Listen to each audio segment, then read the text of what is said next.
వ్యవసాయ బాయికి కరెంటు కోసమని బ్యాంకులో నా మొగుడు అప్పు తెచ్చినాడు. అప్పు తెచ్చిన మాట నిజమే, అది వడ్డీకి తెచ్చింది నిజమే. అప్పు తెచ్చిన మాట నిజమే, అది వడ్డీకి తెచ్చింది నిజమే. ఆరుగాలం చేసి పంట పండించిన అంగట్లో రైతుకు గిట్టుబాటు రాక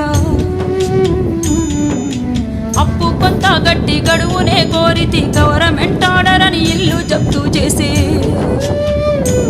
అయ్యా యాడ తెచ్చి గడుదును నేను ఎవరి కాళ్ళ పడుదును, యాడ తెచ్చి గడుదును నేను ఎవరి కాళ్ళ పడుదును.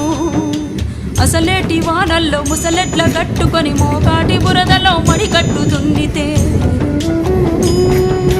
గరిసెలెవరివి నిండెరో గంగన్న కడుపులెవరివి గాలెరో, గరిసెలెవరివి నిండెరో గంగన్న కడుపులెవరి గాలెరో. ఊరుడిసినే బోదునా